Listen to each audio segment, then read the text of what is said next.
All right, folks, we made it. Welcome back to the range. Now, your first question to me might be, hey, Megan, why do you have an alignment stick set up? And you're going to get the answer to that question very quickly here. The reason I have this stick set up is that it's going to give me immediate feedback if my path is moving too aggressively in to out. That will result in slicing, and I've had enough slices to last a lifetime. It's kind of perfect that I got that on video, to be honest.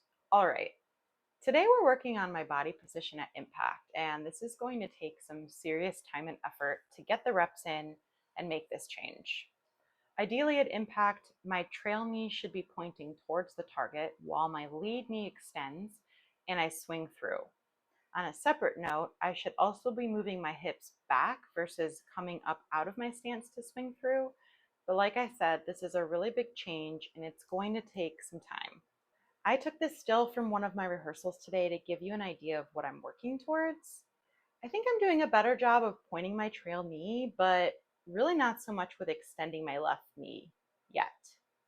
But before we get into more swings from today, let's take a look at what my swing looked like during my last range session. This was my weight on the outside of my foot era, so while we do see my trail knee starting to point towards the target just a little bit during impact, we're also seeing that I'm transferring a lot, if not all of my weight, to the outside of my lead foot, which is something I've worked on since, and we're going to see less of that today. Forward in time we go. Let's take a look at a couple of shots from today. While I'm exaggerating what I want to do during my rehearsals, it's really not translating that much into my swing yet. My enemy, which is missing left if you didn't know, resurfaces here. But watching this back, I know it's because I'm opening up way too quickly, and I'm also pulling my hands through.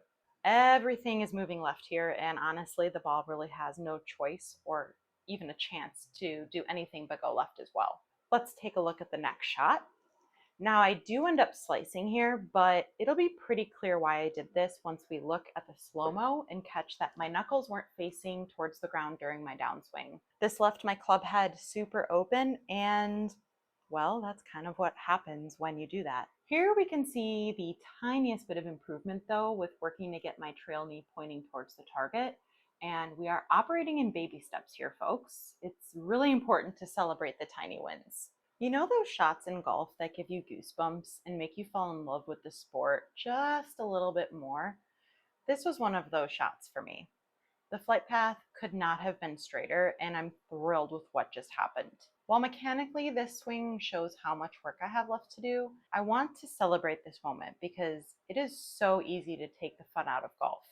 My inner caddy can be quite the asshole. Anyone else? Consider this your reminder to not take yourself so seriously. While I think reviewing video of your swing can be one of the most beneficial things to do if you're working on improvements, it's so easy to fall into a negative mental space and just pick apart everything you think you did wrong. Without a doubt, there's always something to celebrate, and the rest will come together with practice. With that, we've reached the end of today's range session. I appreciate your support so much. Please like today's video and consider subscribing to Golf and Yap if you haven't done so already. There will be a lot more content, all golf, all from the POV of a newish golfer. Leave me a comment and let me know how your golf game is going and if you have any tricks to quieting your inner caddy. And if there's any content that you'd like to see, let me know that as well. See you next time. Bye.